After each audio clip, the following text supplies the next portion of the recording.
Right. ఇక ఇదే అంశాన్ని గురించి చర్చించడానికి జూమ్ లైన్లో సిద్ధంగా ఉన్నారు బిజినెస్ అనలిస్ట్ మాధవిరెడ్డి గారు. వారితో మాట్లాడదాం. నమస్తే మాధవిరెడ్డి గారు. నమస్తే అండి. మాధవిరెడ్డి గారు, అమెరికా ఇజ్రాయెల్ దాడులు ప్రాంతీయ భద్రతను బలోపేతం చేస్తున్నాయా లేదా పశ్చిమాసియాలో అస్థిరతకు దారితీస్తున్నాయా? అవునండి. మాధవిరెడ్డి గారు, ఈ దాడులు ఈ నేపథ్యంలో బంగారం వెండి ధరలు తిరిగి ఎంతవరకు పెరిగే అవకాశం ఉంది?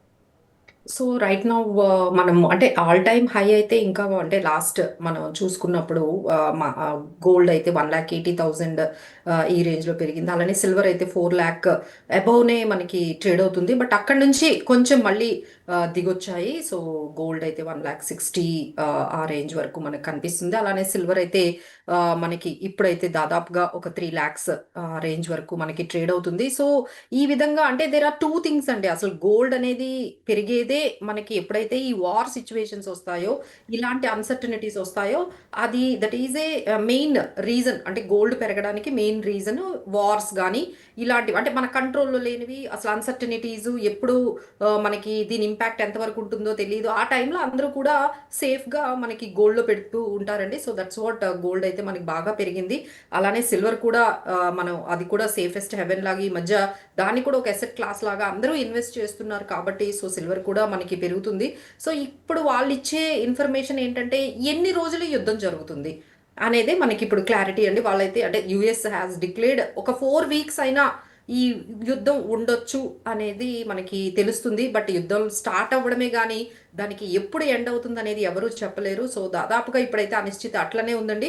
ఇంకొంచెం ఇంటెన్సిఫై అంటే ఇప్పుడు యుద్ధాలు కూడా చాలా డిఫరెంట్‌గా అండి. అంటే సివిలియన్స్ మీద దాడులు చేసుకోవడము అలాంటిది లేకుండా డైరెక్ట్‌గా వాళ్ళ న్యూక్లియర్ మిసైల్స్ ఎక్కడ ఉన్నాయి, వాళ్ళ టార్గెట్స్ ఎక్కడున్నాయి, అక్కడ వాళ్ళ ఆహ్, ఎక్కడైతే ఈ మిసైల్స్ మనకి ప్రొడక్షన్ అవుతూ ఉంటుందో ఆ ప్లేసెస్‌లో డైరెక్ట్‌గా అక్కడే టార్గెట్ చేస్తున్నారు. అక్కడే ఇరాన్ కూడా మళ్ళీ అగైన్ ఎక్కడైతే యూఎస్ బేస్ క్యాంప్స్ ఉంటాయో ఐదర్ ఇన్ బహ్రెయిన్‌లో గాని, కువైట్‌లో గాని, యూఏఈలో గాని ఎక్కడైతే బేస్ క్యాంప్స్ ఉంటాయో అక్కడ వాళ్ళు టార్గెట్ చేసుకుంటూ ఉన్నారండి. సో దీనివల్ల చాలా డిస్టర్బెన్సెస్ అనేవి కనపడుతున్నాయి. ఇప్పుడు ఆల్రెడీ ఒకవైపు మీరు చూస్తున్నట్టుగా గోల్డ్ అండ్ సిల్వర్ పెరిగింది. అలానే క్రూడ్ ఆయిల్ అండి. ఎందుకంటే ఎక్కడైతే ఈ క్రూడ్ ఆయిల్ ప్రొడక్షన్ గాని, రిజర్వాయిర్స్ ఉన్నాయో అవన్నీ కూడా బాగా డిస్టర్బెన్స్ అనేది మనకి కనిపిస్తుంది. ఎందుకంటే ఇరాన్ నుంచి దాదాపుగా అంటే వాళ్ళ దగ్గర నుంచి ఎక్స్‌పోర్ట్స్ చేసుకునే కంట్రీస్‌లో ఎక్కువగా చైనా ఉందండి. అలానే మిగతా కంట్రీస్ కూడా అక్కడి నుంచి ఇరాన్ నుంచి క్రూడ్ ఆయిల్‌ని మనం దిగుమతి చేసుకునే కంట్రీస్‌లో మనం కూడా ఉన్నాము. సో, ఈ విధంగా కొన్ని కంట్రీస్ అయితే ఇంకా ఇరాన్ నుంచి క్రూడ్ ఆయిల్‌ని సప్లై అంటే దిగుమతి చేసుకోవడంతో అక్కడ కొంచెం డిస్టర్బెన్సెస్ రావడంతో ఇంటర్నేషనల్ ప్రైజెస్ క్రూడ్ ఆయిల్ ఇప్పుడు దాదాపుగా $77 అంటే దాదాపుగా $80 కూడా వెళ్ళే అవకాశాలు మనకి కనిపిస్తున్నాయండి. That is very negative for stock markets. So, ఈ స్టాక్ మార్కెట్స్‌లో ఏంటంటే మనం ఎస్పెషల్లీ ఇండియా లాంటి మార్కెట్‌లో ఇంటర్నేషనల్ క్రూడ్ ఆయిల్ గాని, ప్రైజెస్ గాని పెరిగితే మన ఎకానమీకి అది కొంచెం నెగెటివ్‌గా ఉంటుంది కాబట్టి so, we are also correcting. Maybe మనము డైరెక్ట్‌గా వార్ వల్ల మనము ఇంపాక్ట్ అవ్వట్లేదు. బట్ ఏంటంటే ఇండైరెక్ట్‌గా మనకి చాలా డిస్టర్బెన్సెస్ అండి. అంటే క్రూడ్ ఆయిల్ పెరగడం గాని, లేకపోతే కొన్ని ఈ రోజే మనకొక న్యూస్ వచ్చింది. గవర్నమెంట్ ఏంటంటే ఈ షిప్పింగ్ కంపెనీస్ ఎవరైతే ఉన్నారో వాళ్ళందరితో కూడా మీటింగ్ చేస్తున్నారు. ఎందుకంటే అది చాలా అంటే 20%, 30% గ్లోబల్ ఎక్స్‌పోర్ట్స్ అన్నీ కూడా ఆ షిప్పింగ్ రూట్స్ అన్నీ కూడా ఈ ఇరాన్‌లో ఉన్నాయి. సో, ఇప్పుడు ఆ షిప్పింగ్ రూట్స్ అన్నీ కూడా నెమ్మదిగా క్లోజ్ అయ్యాయనుకోండి వేరే రూట్స్‌లో తీసుకువెళ్ళాల్సొస్తది. ఎక్స్‌పోర్ట్స్ గాని, ఇంపోర్ట్స్ గాని that will become very very costlier. ఎందుకంటే అవి లాంగెస్ట్ రూట్స్ అవుతూ ఉంటాయి. ఎందుకంటే ఇప్పుడు ఈ రూట్స్‌లో సేఫ్ కాదు కాబట్టి ఇప్పుడు ఏవైనా ఎక్స్‌పోర్ట్స్ ఉన్నా, ఇంపోర్ట్స్ ఉన్నా వేరే రూట్స్ చూసుకోవాల్సొస్తుంది. ఈ షిప్పింగ్ కంపెనీస్ అన్నిటికి కూడా that will become very costlier. దాన్నెలా హ్యాండిల్ చేస్తాం మనం ఎక్స్‌పోర్ట్స్, ఇంపోర్ట్స్‌ని ఎక్కడి నుంచి మనం ఏ విధంగా డిఫరెంట్ రూట్స్ నుంచి ఎలా తెచ్చుకోవాలి that will definitely become costlier అండి.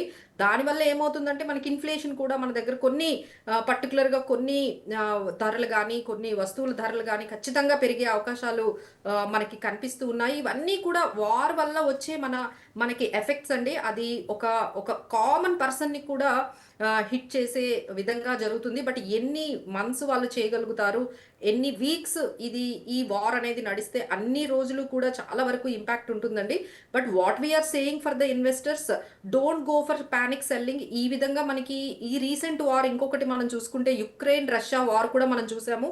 2022లో అప్పుడు కూడా మార్కెట్స్ చాలా షార్ప్‌గా మనకి పడిపోవడం చూసాము. 18,000 వరకు నిఫ్టీ అనేది వెళ్ళిపోయింది. అక్కడి నుంచి ఇప్పుడు 25,000 వరకు నెమ్మదిగా వారంతా కూడా కొంచెం ఇంటెన్సిఫైడ్ ఏదైతే అవుతుందో అది కొంచెం తగ్గగానే మళ్ళీ మార్కెట్స్ అన్నీ కూడా రికవరీ అయ్యి ఇప్పుడు దాదాపుగా 25,000 వరకు నిఫ్టీ అనేది మనం చూస్తూ ఉన్నాము. సో, ఇప్పుడు కూడా ఎవరు కూడా ఇన్వెస్టర్స్ భయపడకండి. This is quite normal. Stock markets reaction అనేది వార్ టైంలో ఈ విధంగానే ఉంటుంది. సో, పానిక్ సెల్లింగ్ అయితే వెళ్ళకండి. అలానే పానిక్‌లో ఏదైనా తక్కువకొస్తుందని కొంచెం ఓవర్ బాట్ అనేది కూడా బయింగ్ అనేది కూడా చేయకుండా don't do any kind of అంటే ఇప్పుడు ఎలాంటి షార్ట్ టర్మ్ డెసిషన్స్ కూడా తీసుకోకండి. ఎందుకంటే షార్ట్ టర్మ్‌లో చాలా వాలటిలిటీ ఉంటుంది. So, investors need to be very, very cautious.